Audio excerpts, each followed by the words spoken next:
Iglesia de Dios, en la fe y en el nombre de Jesús, pasa a vosotros. Mis hermanos, tomen sus lugares.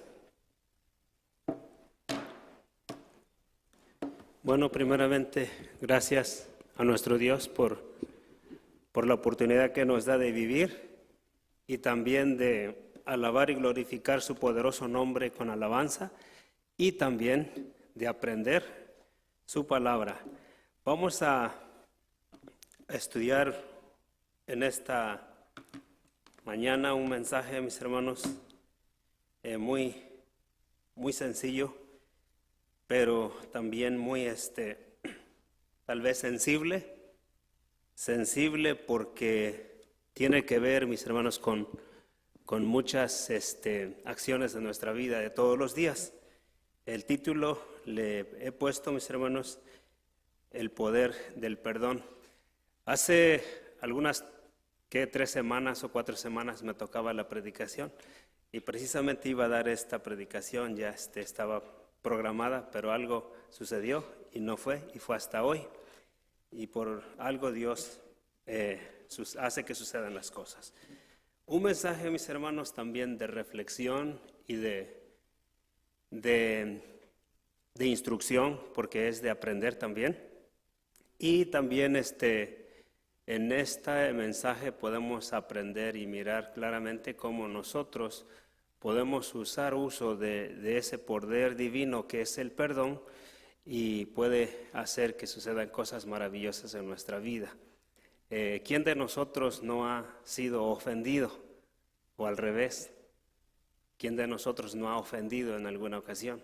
Muchas veces. Y no nos damos cuenta a veces, o a veces sí, y a veces pues no. ¿Por qué? Porque es muy fácil, mis hermanos, en nosotros tal vez no darse cuenta o nuestro corazón no nos permite. Vamos a tener una lectura en el Evangelio de San Lucas, capítulo 17,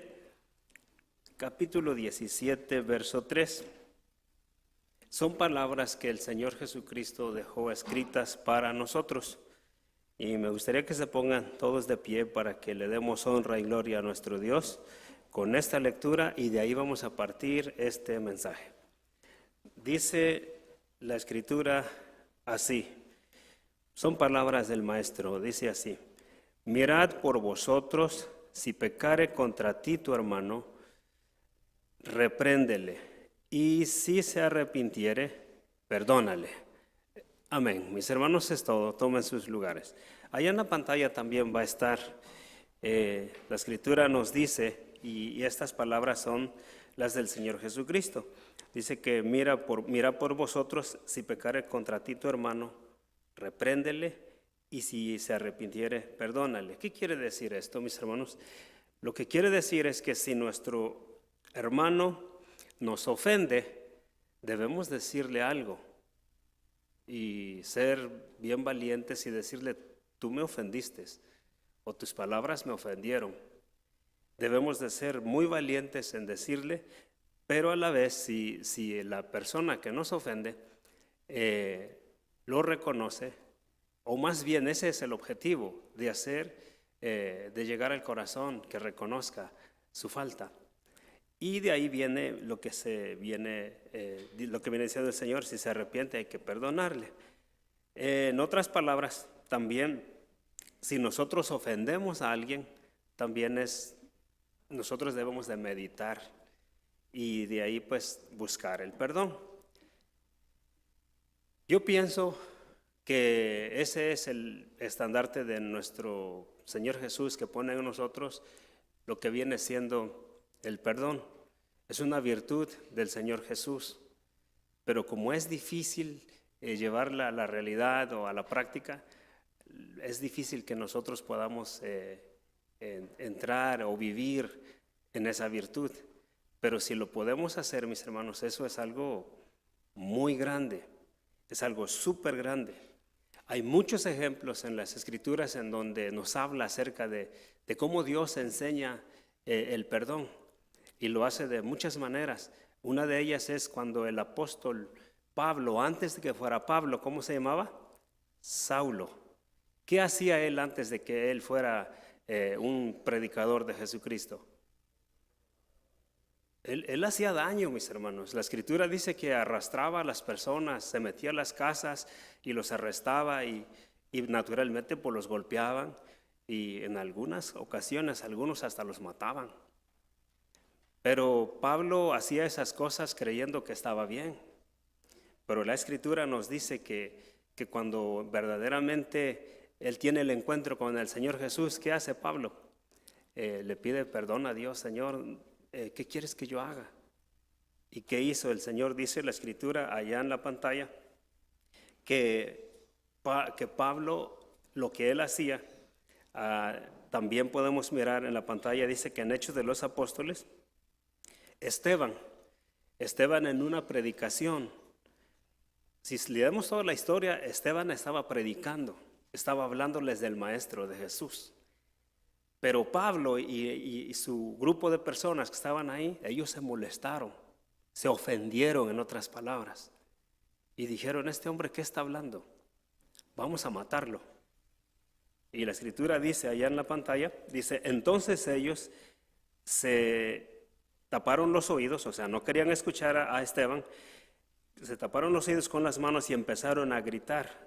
Se lanzaron sobre él, lo arrastraron fuera de la ciudad y comenzaron a apedrearlo. Sus acusadores se quitaron las túnicas y las pusieron a los pies del joven que se llamaba Saulo, o sea, Pablo, antes de que fuera el apóstol de Jesucristo. Era un hombre violento y estuvo ahí y de alguna forma fue participante de este asesinato a pedradas a alguien que predicaba el evangelio de Jesucristo. Y sigue el siguiente slide, dice así: mientras lo apedraban, Esteban oró diciendo: Señor Jesús, recibe mi espíritu. Cayó de rodillas gritando: Señor, no los culpes por este pecado. Dicho eso, murió, o sea, fue muerto a pedradas este joven predicador que era Esteban. Y aún así, mis hermanos, Dios levantó a Pablo, lo perdonó y lo hizo un líder en la predicación del evangelio. Pues ese es un ejemplo de que podemos ver cómo nuestro Dios nos enseña a perdonar aún cuando nos hacen mucho, mucho daño. Y ese es el ejemplo más claro, mis hermanos, que podemos mirar ahí. También el Señor Jesucristo hizo lo mismo. Cuando Él murió, dice la Escritura que sus palabras fue, cuando estaban dándole sus golpes o estaba allá en la cruz, lo que Él dijo: perdónalos porque ellos no saben lo que hacen. Y los soldados, dice, sortearon su ropa. En otras palabras, se burlaban de Jesús. Y Jesús todavía dijo: perdónalos, ellos no saben lo que hacen. Ahí podemos mirar, mis hermanos, cómo ese es un principio del Señor Jesucristo: perdonar, perdonar, perdonar.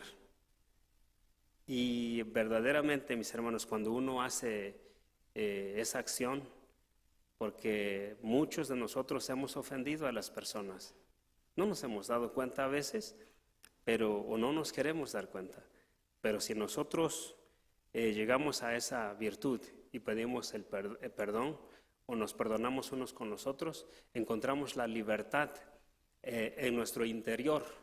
Con facilidad ahora podemos ser felices, porque la libertad, mis hermanos, el perdón es parte de encontrar la libertad. Y también después la felicidad, porque la felicidad no es una casualidad, es algo que se construye a través del crecimiento interno.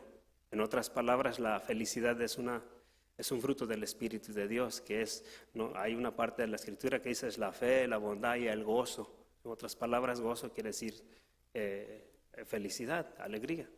No va a haber alegría, felicidad cuando nosotros estamos ardiendo por dentro por un rencor por alguien. No podemos ser felices plenamente. Y como no podemos ser felices, eso se nota en nuestro rostro, en nuestra vida.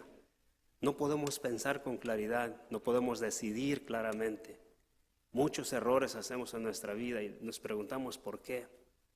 Porque estamos aún atrapados en una virtud que es del Satanás, que es el rencor, el odio, porque alguien nos ofendió y no lo podemos, no podemos perdonar, no podemos sacar eso. Pero sí, cuando uno puede hacer eso, mis hermanos, uno se va al camino de la libertad y la felicidad.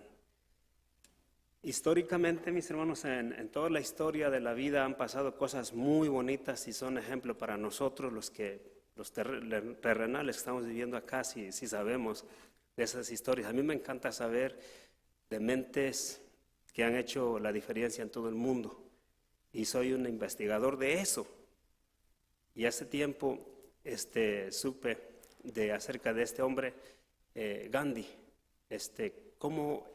qué hizo él para poder liberar a su pueblo de la opresión, un ejército inglés y francés poderosos.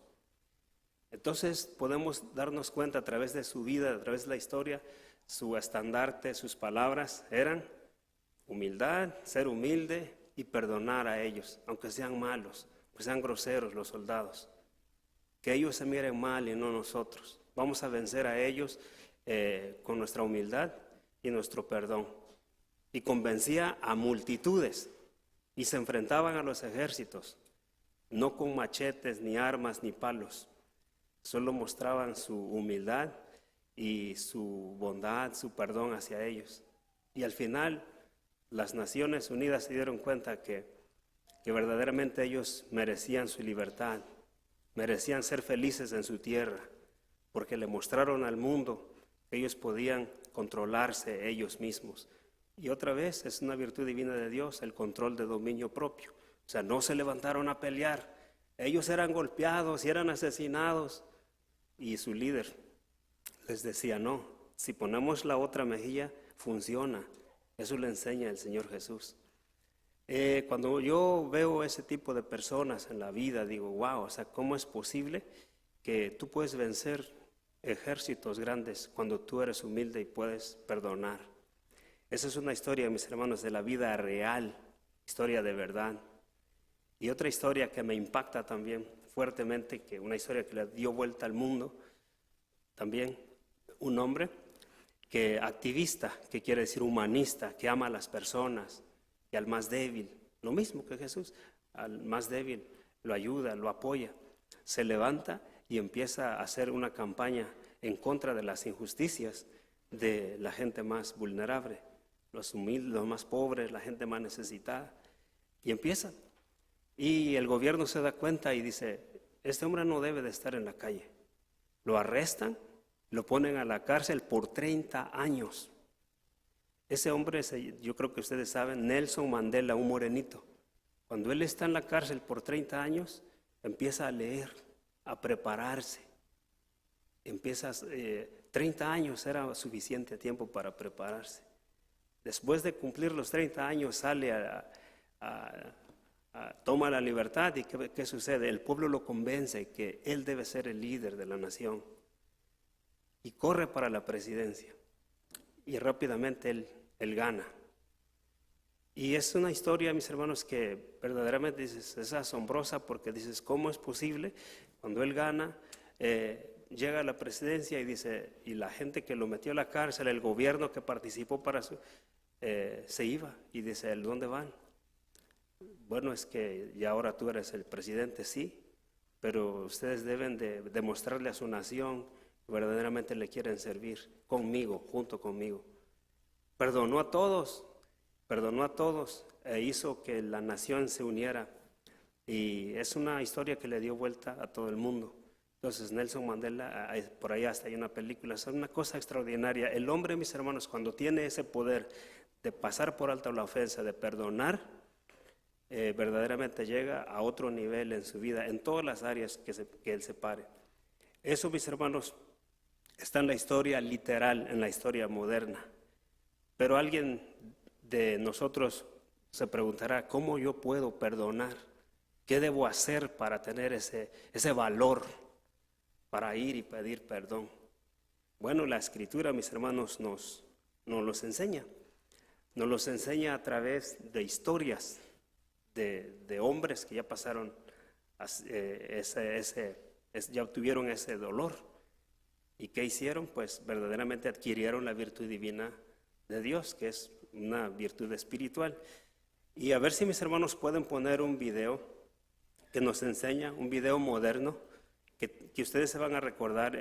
Es acerca de una historia bíblica, pero ya más modernizada. Ojalá y la puedan poner, y si no la pueden poner mis hermanos también, está bien. Es un video que nos enseña cómo nosotros podemos perdonar. Básicamente, esta historia, mis hermanos, es que ustedes la conocen.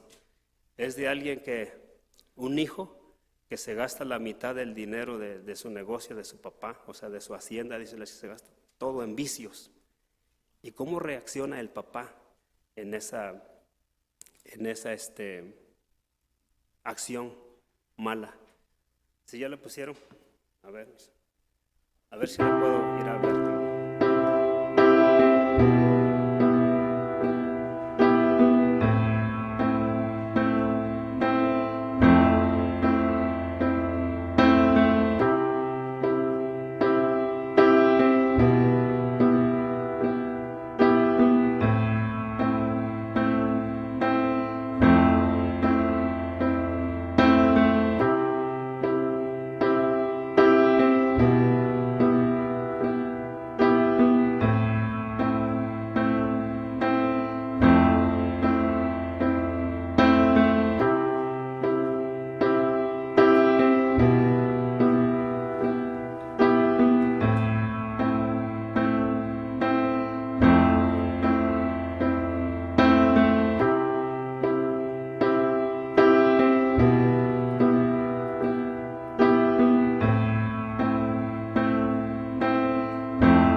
Hello world, hope you're listening.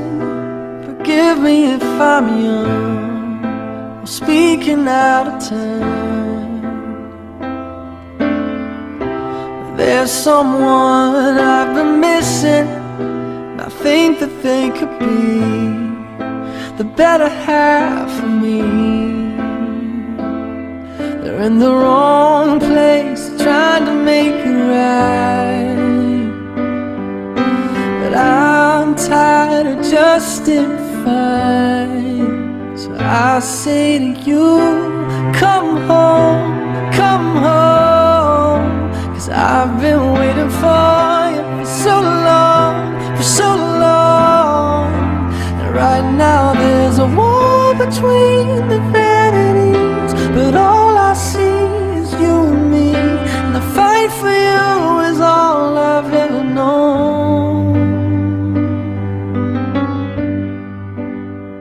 So come home.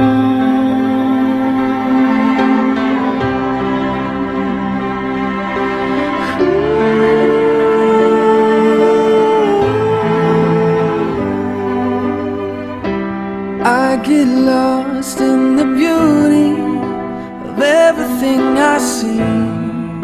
The world ain't half as bad. they paint it to be for the sons, all the daughters stop to take it in. Well, hopefully the hate subsides and the love can begin. It might start now, yeah. Or maybe I'm just dreaming out loud.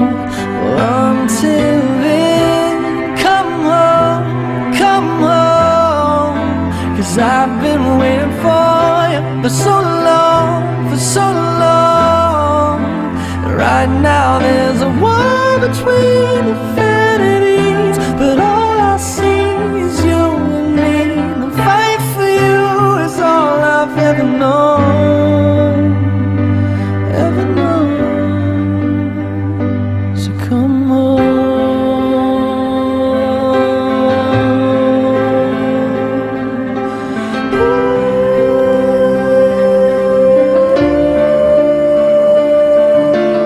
Everything I can't be is everything you should be, and that's why I need you here. Everything I can be is everything you should be, and that's why I need you here. Esa historia, mis hermanos, nosotros la conocemos de una forma en las Escrituras. Esto es lo que una persona de esta manera reacciona cuando conoce, obtiene la virtud divina de nuestro Dios, que es el perdón. Imagínense ustedes o nosotros que nuestros hijos caen hasta el fondo. ¿Qué es lo natural que hacemos? Si no tenemos esta virtud, es pues maltratarlos, correrlos de la casa y hacer todo lo que es normal, odiarlos, no aceptarlos. Eso es lo más natural que hace una persona que no tiene la virtud divina de Dios, que es perdonar y también pedir perdón. Entonces aquí podemos nosotros mirar, mis hermanos, cómo nosotros podemos reaccionar en el futuro con los problemas que se vienen en nuestra vida. También, mis hermanos, debemos saber que cuando uno perdona, uno consigue una salud, vamos a decir, emocional. Si se dieron cuenta, la persona estaba todo bien, pero después llega al último, en donde ya es un mendigo, sufre uno, la autoestima se cae. Pero el perdón, mis hermanos, ayuda a que nuestra autoestima se levante. Cuando nosotros perdonamos a alguien o somos perdonados, nuestra autoestima se levanta, nuestro semblante es radiante, es diferente. Tenemos ganas de vivir porque alguien nos perdonó, porque fuimos perdonados, hicimos algo malo. En verdad, el perdón es algo súper, súper grande en la vida de nosotros los humanos, que si lo practicamos, ayuda también a que salga el estrés. ¿Qué más? Ayuda a construir relaciones rotas con nuestros hijos, nuestros padres, amigos, hermanos, cuñados, todo mundo. Si nosotros no tenemos esa virtud, va a ser muy difícil que podamos experimentar algo así. ¿Verdad? Es algo muy recomendable por parte del Señor Jesús y debemos tener bien en cuenta que el perdón debe de existir en nuestras vidas todos los días, todos los días. Todos los días ofendemos, todos los días hay que pedir perdón. Es una lucha, vamos a luchar por ello. Vamos a mirar de qué manera podemos nosotros ofender a alguien. Hay muchas maneras, miles de maneras de ofender. Pero existen, mis hermanos, ofensas, ¿cómo se dirá? Ofensas intencionales. Ofensas por ingenuidad, o sea, por ignorancia. A veces no nos damos cuenta y ofendemos a las personas con nuestras palabras. O al revés, la gente nos ofende con sus palabras. Y si nosotros no entendemos cómo funciona esto, ofensas naturales, y también la otra que es muy usual, las ofensas que son por corrección. Y eso lo pueden vivir los papaces. O sea, yo soy papá, muchos de ustedes son papaces. Cuando nosotros corregimos a alguien o cuando somos corregidos, naturalmente el humano es así, se ofende porque lo corrigen. Entonces nosotros debemos de entender muy bien eso. Cuando nosotros somos ofendidos o cuando nos ofenden. En realidad, mis hermanos, cuando uno está alejado de Dios, o más bien cuando estamos muy, muy pobres espiritualmente, fácilmente nos ofendemos, o al revés, también fácilmente ofendemos. Usualmente los que estamos con una espiritualidad muy, muy baja, o más bien no tenemos a Dios con nosotros, fácilmente nos ofendemos. Y eso pasa, mis hermanos, en nuestros hijos. Por ejemplo, la historia que miramos ahorita. El papá le dio el dinero al hijo, lo que le pidió, y el hijo se fue. Y desde luego, antes de eso hubo un altercado, ¿verdad? Y quiere decir, el hijo se pone contra el papá le dice, hijo, no hagas esto, no hagas lo otro por tu bien. ¿Y qué hace el hijo? Se molesta, se irrita, se enoja, se ofende. Y llega el punto en que dices, ya no podemos controlar eso. El hijo toma su camino y se va, se siente ofendido. Y va y hace y deshace y se destruye y después viene para atrás. Y el papá aún así, lo perdona. Entonces nosotros, eso lo vamos a vivir repetidamente los que tenemos hijos. Cuando corregimos a nuestros hijos, ellos no entienden que uno quiere hacer de ellos alguien brillante. No entienden. Eso está en la historia, en la Biblia. Entonces, ¿qué debemos hacer nosotros para poder transformar eso o ayudar a esa situación? Mis hermanos, la Escritura nos enseña también. Ahora, también nosotros los padres ofendemos a nuestros hijos de la forma, muchas maneras, muy fácil. Una es corrigiéndolos y la otra es haciendo o viviendo una vida totalmente desordenada. Nuestros hijos se avergüenzan de uno, nuestros hijos sufren porque vivimos de una manera no como Dios manda. Y de esa manera ofendemos también a nuestros hijos. Y bueno, eso se ve de todos los días, mis hermanos. Entonces, lo más importante es que debemos saber qué hacer cuando nosotros recibimos ofensa o cuando nosotros ofendemos a las personas de una forma tal vez ingenua. Y eso es lo que sucede muchas veces. Entonces, constantemente uno debe de analizar, a ver, ¿qué fue? ¿Qué dije? Bueno, ofendí a tal persona, ¿por qué? Porque la corregí, eso es natural. El Señor Jesucristo, cuando estaba aquí en la tierra, Él ofendía a mucha gente. Y esa gente que se sentía ofendida decía, este hombre no debe de estar vivo. Debemos de arrestarlo y debemos de matarlo. Entonces, Jesucristo constantemente ofendía a ciertas personas. ¿Por qué? Por corregirlas, por decirles lo que estaban haciendo mal. Entonces, eso, mis hermanos, debemos saber nosotros. Eso sucede mucho en aquel que sirve a Dios. Porque la gente no quiere realmente predicar el Evangelio con fuerza o no lo quiere hacer como debe ser. Porque recibe mucho maltrato. ¿Por qué recibe maltrato? Porque las palabras que salen de nuestra boca, porque son espirituales, ofenden. Acuérdense que la Escritura nos dice que el espíritu se opone contra la carne. En otras palabras, el diablo se opone contra Dios y Dios contra el diablo. Cuando tú corriges a alguien que está gobernada por el diablo, naturalmente se molesta, se enoja y prontamente después empieza a calumniarte. Y así dijo el Señor Jesús, dichosos, bienaventurados, cuando hablen mal de ustedes, cuando los calumnien, por causa de hablar mi palabra.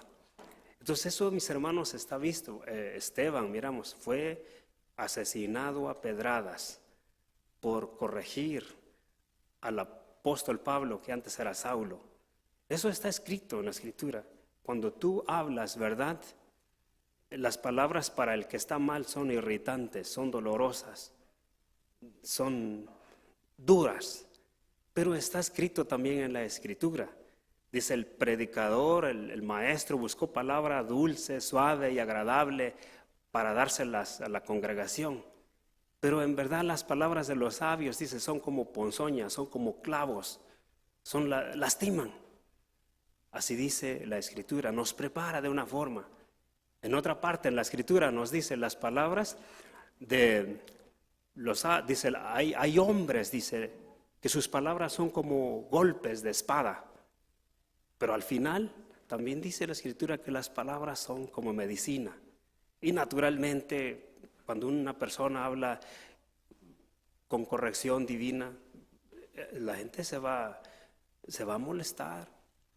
Y uno como servidor de Dios debe de saber esas cosas. Uno no debe de molestarse o agarrar rencor contra eso. Dice una frase grande que yo la aprendí hace tiempo y la llevo muy fuerte dentro de mí. Dice, no te tomes muy en serio los halagos o las ofensas, porque de otra manera te destruirás. El texto que mencionaba mi hermano ministro en la mañana. No seas tan sabio, ni seas tan estricto en exceso, porque entonces te destruirás. Es algo parecido. Entonces nosotros debemos de saber muy bien discernir si alguien me está odiando porque yo lo corregí. Yo no tengo nada contra él. Yo sé por qué ella no me puede ver. Yo sé eso. Porque dijiste algo constructivo, algo divino. Y él o ella está gobernada por el Satanás. ¿Recuerdan ustedes? Difícilmente puedes unir las tinieblas y la luz, así dice el Señor. ¿Qué hay en común lo injusto contra lo justo, con lo justo? Nada. Porque es así. Tú corriges a alguien y rápidamente se molesta y te dice hasta de qué te vas a morir. Es difícil, pues es que la gente no quiere corregir a nadie. Es doloroso. Pero aquí podemos mirar, hombres fueron asesinados, muertos, por predicar el Evangelio, porque predicar el Evangelio es eso. Supe de un hermano, apenas platicaba con él, dice que una vez salió gustosamente con su esposa y supo de un amigo que estaba tomando mucho y estaba mal.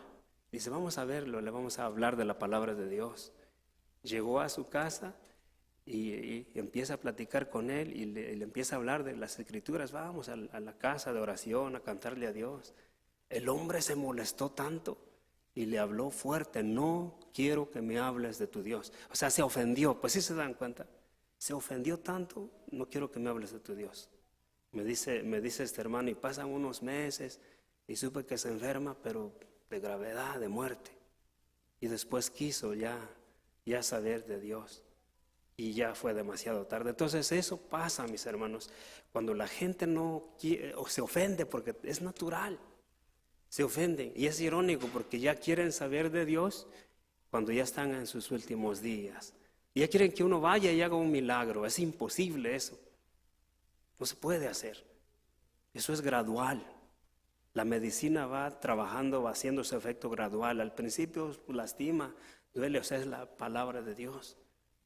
Pero la gente no puede entender esas cosas y dice, no, antes de que yo entienda, mejor me pongo contra ti y digo ciertas cosas de ti para que no sigas evangelizando y no sigas levantando soldados para Jesucristo. Así funciona, así trabaja el Satanás.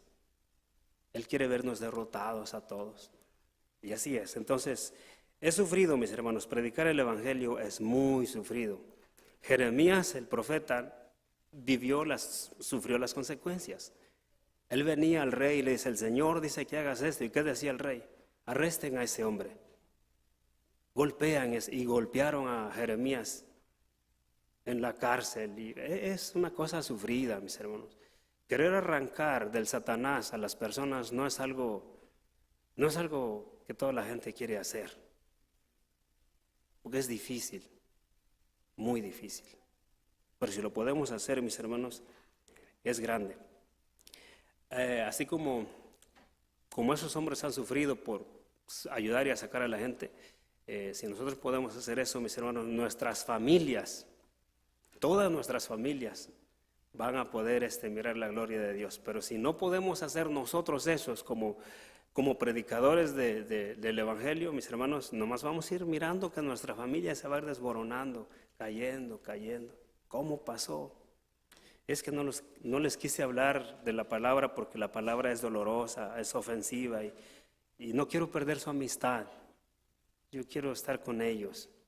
Bueno, pues hay una frase que dice fuertemente: cuesta mucho educar a un pueblo, pero sale más costoso no educarlo. ¿Por qué sale más costoso? Porque si tú educas a alguien a tiempo, te vas a evitar pagos de abogados. ¿Por qué? Porque una persona que cae en problemas por diferentes cosas tiene abogados, doctores. Te vas a evitar muchos gastos, muertes prematuras y que hay que pagar, que fulano, que nuestra familia se está desboronando. No está educada, no se dejó educar, no la pudimos educar, no tuvimos esa capacidad, ese poder, que es la virtud del perdón. ¿Cómo? ¿Qué debemos hacer? La Escritura, mis hermanos, nos dice qué debemos hacer. Nosotros al corregir a alguien sabemos que se va a ofender, ya sabemos eso y debemos saber si no lo sabíamos. Se va a sentir ofendido y va a andar ahí y queriendo difamarte y todo eso, pero se va a sentir ofendido. Entonces, ¿qué es nuestra labor? ¿Qué debemos hacer? ¿Enojarnos con esa persona? No, es nosotros ir a esa persona y pedirle perdón, aunque no nos haya hecho nada. Buscarle, ¿sabes qué? Yo creo que te ofendí, yo quise, hacerle entender y hacerle ver que nuestras intenciones es sacarlo de ese mal donde está, de una manera hermosa. Cuando uno lo puede hacer, entonces se empieza a construir una relación rota, se empieza a construir una amistad que ya no existía. Pero ¿quién debe de pedir perdón si él fue el que se ofendió y con sus palabras me ofendió también? Y yo quería hacerle el bien y él no lo entendió y se fue grosero conmigo. Aún así, nosotros tenemos que ir a esa persona y decir: mira, mis intenciones eran buenas, son buenas.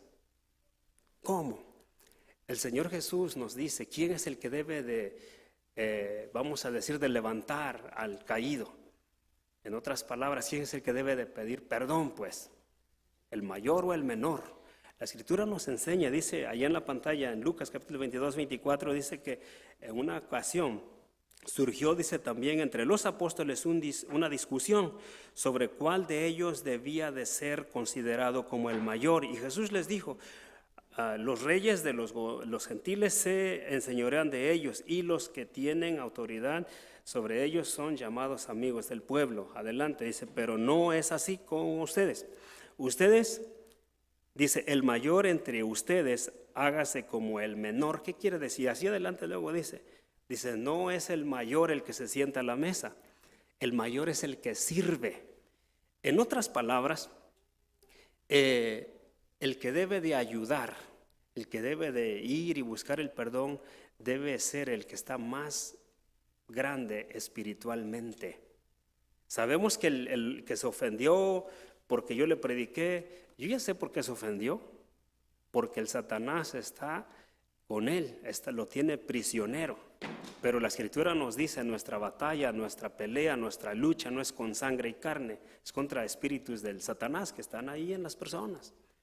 Y lo repetían hace rato, ¿verdad? No podemos ganarle al Satanás, en otras palabras, fuego con fuego, mal con mal.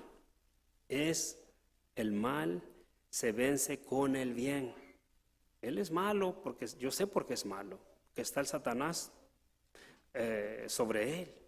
Mi trabajo es de ir y vencer ese Satanás de él. ¿Cómo? Ser amable, ser compasivo, ser amoroso, ser perdonador. Pero ¿cómo si me ofendió? Pero la espiritualidad de nosotros nos tiene que llevar a ese nivel. Y de esa manera uno puede llegar al corazón.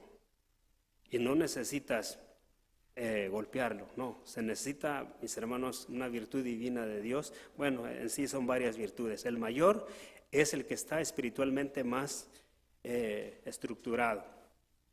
No siempre el mayor va a ser el mayor de edad. A veces el joven tiene más estructura espiritual que un mayor de edad. Así es.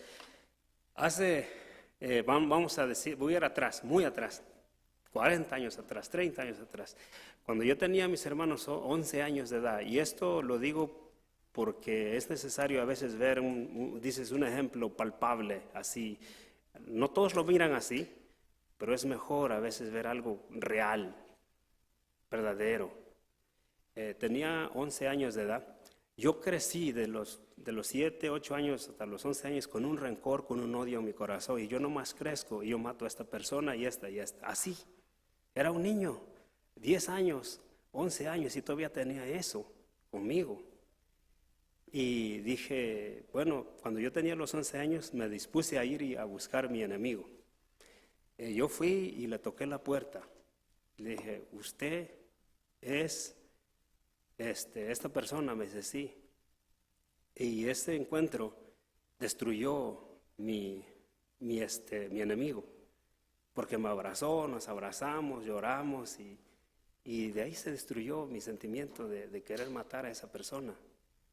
Y esa persona era mi papá, es mi papá, todavía vive. Yo nunca viví con él, yo supe de él, pero mal. Pero alguien viene y me habla maravillas de él y dice, voy a ver si es cierto. Y yo nos perdonamos y fue maravilloso. Yo tenía 11 años y de ahí yo me cambié el apellido y digo, yo soy González. Fue así. Pero desde ahí yo empiezo a pensar de una forma bonita, diferente. Vencí eso. Pero eso, mis hermanos, ocurre por una virtud divina de Dios. Entonces pasan cosas maravillosas y son para la honra y gloria de nuestro Dios, mis hermanos. Entonces pasan los años y yo voy numerando a veces los hechos maravillosos que Dios ha hecho. Pasan los años y verdaderamente digo, cómo Dios opera de una forma hermosa, maravillosa, para su honra y para su gloria, porque es así. En el año del 2000 también, en mi trabajo, peleaba mucho. ¿Y con quién creen que peleaba mucho? Con el patrón, con el mero jefe. Y con los empleados, ni que se diga. O sea, yo era una persona muy agresiva. Y yo pensaba, ¿por qué?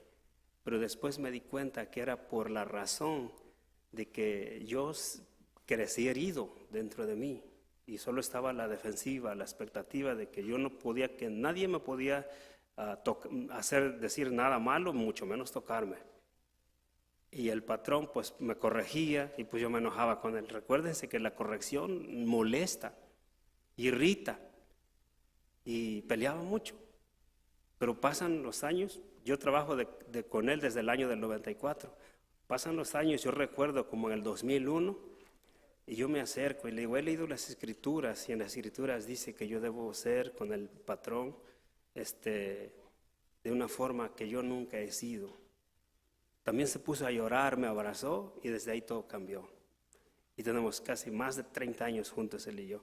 Entonces son cosas que suceden porque la escritura hace esas cosas, mis hermanos. Son hechos asombrosos, hechos maravillosos que están ahí para darle honra y gloria a Dios. Y sucesivamente, con mis hijos constantemente les pido perdón, a mi esposa constantemente le pido perdón. De esa manera uno puede construir ambientes de paz y ahuyentar ambientes ¿de qué? De guerras. Pero cuando uno no hace ese tipo de cosas, mis hermanos, puros pleitos, y es un infierno en la casa, es un infierno en el trabajo, es un infierno en todos lados en donde uno está, porque no tiene uno la capacidad de decir, ¿sabes qué? Yo te he ofendido y no me he dado cuenta, perdóname. Y podemos nosotros hacer eso, mis hermanos, vamos a llegar muy, muy lejos. Una historia, dos historias más y ya terminamos.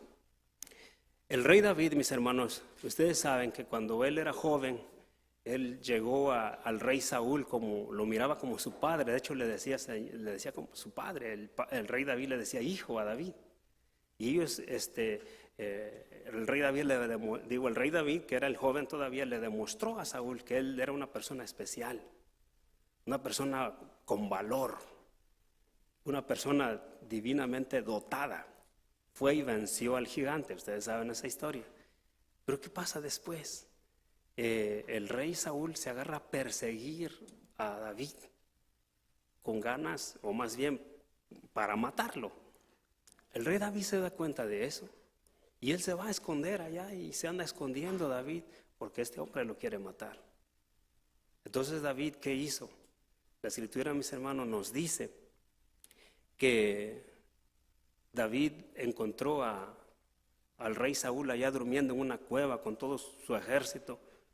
¿Y qué le decían los guerreros de David? David, mira, ahí está el hombre que te quiere matar, el que te anda persiguiendo para matarte. Dios te lo ha entregado y lo ha puesto en tus pies. Y todo parecía que sí es cierto, ¿verdad? Oh, sí es cierto, ¿verdad? Sí, porque Él te quiere matar y te anda buscando para eso. Está ahí, ahora es el momento. El rey David no hizo eso.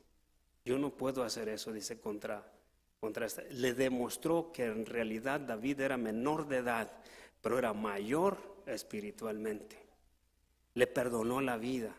Dice que le cortó un pedazo de su capa y se alejó y dijo: Señor, te tuve en mis manos. Si de verdad yo te quisiera matar, dice, te hubiera matado. Allá en la pantalla dice, y le decía así, David le decía, dice: Padre mío, mire usted el borde de su manto que tengo en la mano. Yo corté este pedazo, pero a usted no lo maté. Reconozca que yo no intento hacerle mal ni traicionarlo. Usted, sin embargo, me persigue para quitarme la vida, aunque yo no lo he hecho en ningún mal a usted. El rey David, mis hermanos, demuestra que él no tiene un mal sentimiento ni un mal rencor contra este hombre, aún sabiendo que este ya lo anda persiguiendo para matarlo. No tenía rencor, no le tenía odio, nada de eso. Cuando uno tiene virtud divina de Dios, mis hermanos, uno puede hacer eso, se puede sentir, y eso te puede dar felicidad y paz. Porque la gente se esté muriendo, se esté ahí ardiendo en fuego, no amándote, odiándote, pues, todavía uno puede ser muy feliz porque uno no tiene nada contra nadie. Y acuérdense que el perdón trae libertad, trae paz y felicidad. Y cuando una persona es feliz y tiene paz en su corazón, mis hermanos, puede hacer muchas cosas. Más bien la paz después de la paz viene la bendición. Mucha bendición, abundancia, porque hay paz en el corazón de uno y uno puede mirarla y puede uno tomar de ella. Así nada más funciona. Todo parte de esa virtud poderosa que es el perdón. Perdonar fácilmente es algo divino de Dios. Allá en la pantalla dice Proverbios capítulo 12, 16, dice: los necios fácilmente se enojan, los sabios perdonan la ofensa. En otra escritura dice también adelante, Proverbios 19, 11, dice: la sabiduría consiste en refrenar el enojo. Hay honra y gloria perdonar la ofensa. En verdad, uno puede llegar muy lejos cuando uno perdona. Lo podemos mirar, mis hermanos, a través de esas ofensas intencionales. Jacob, mis hermanos, con Esaú, ustedes recuerdan, esa fue una ofensa intencional. Ustedes recuerdan, Jacob engaña a su padre Isaac para robarle la bendición a su hermano Esaú. Esa fue una ofensa y después su hermano se da cuenta y se molesta y también empieza un pleito de muerte. Eso está en las escrituras, una pelea de muerte. Hermanos, hijos de la misma mamá se están matando y la mamá se da cuenta de eso, lo separa y manda a Jacob lejos a la tierra de su tío Labán. Y este muchacho se va y empieza a crecer en los caminos de Dios y le empieza a ir bien.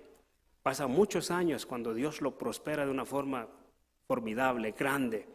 Dios le habla a Jacob, dice: tienes que dejar a tu tío Labán, deja su tierra. ¿Y qué hizo Jacob?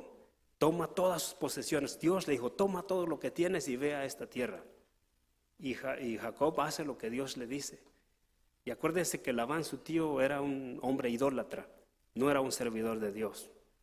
Entonces Dios le dice a él: tienes que dejar a ese hombre, tienes que irte a cierta tierra. Pero Jacob se recuerda que tenía un pleito con su hermano. La escritura dice que envía espías a mirar a su hermano si estaba cerca de ellos. Y vienen los hombres y le dicen: sí, tu hermano está muy cerca. Y viene con 400 hombres, desde luego, para matarte. Es una cosa extraordinaria, mis hermanos. Dice la escritura allá en la pantalla: cuando Jacob vio a Esaú venía acompañada de 400 hombres. Repartió a los niños entre Lea y Raquel, las dos esclavas. Colocó primero a las esclavas con sus hijos, luego Lea con su hijo y luego al último Raquel y José. Entonces dice Jacob, en la siguiente lectura, entonces Jacob se adelantó se adelantó a todos ellos cuando se aproximó a su hermano, se inclinó hasta el suelo 7 veces delante de él. Entonces Esaú corrió a su encuentro y lo abrazó, puso los brazos alrededor de su cuello y lo besó. Y dice, ambos lloraron, o sea, se perdonaron.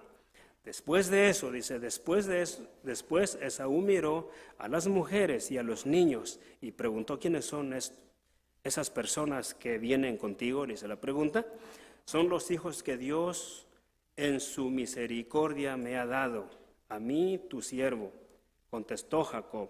Más adelante. Luego se presentó Lea con sus hijos, quienes también se inclinaron ante él. Finalmente se presentaron José y Raquel, y ambos se inclinaron ante él también. Si nos damos cuenta, mis hermanos, ¿qué hizo Jacob para conseguir el perdón con su hermano que había un pleito de muerte? La humildad, mis hermanos. Él se humilló a su hermano, él fue y se humilló a él y su esposa y sus niños, todos allá dando reverencia a Esaú. Y de esa manera suavizaron su corazón. Y este hombre, mis hermanos, dice que fue y lo abrazó y lo besó y se perdonaron y lloraron. Y mis hermanos, ocurrió algo muy maravilloso. Y ya me imagino José, el niño, con Raquel viendo esa escena tan extraordinaria del papá con su hermano, abrazándose y besándose en un perdón. Pasan muchos años, mis hermanos, y esa escena se vuelve a repetir. José y sus hermanos también tienen un perdón. La Escritura dice que los hermanos de José malmiraron, maltrataron, golpearon, vendieron a José. O sea, le hicieron mucho daño a José. Pero pasan los años y los hermanos de José vienen a él y le dicen, hermano, nosotros queremos que nos perdones, te hicimos mucho daño. Ustedes imagínense, José se recuerda de la escena de su padre y su hermano y hace exactamente lo mismo. Se acerca a ellos, va, los abraza y les dice con hermosas palabras, no tengan miedo. Les habla con amor y les habla el corazón, no tengan miedo. Yo los perdono y aparte de eso, siempre les voy a ayudar. Estoy aquí para ayudarlos. Mis hermanos, el perdón tiene siempre un final muy feliz. Pasamos.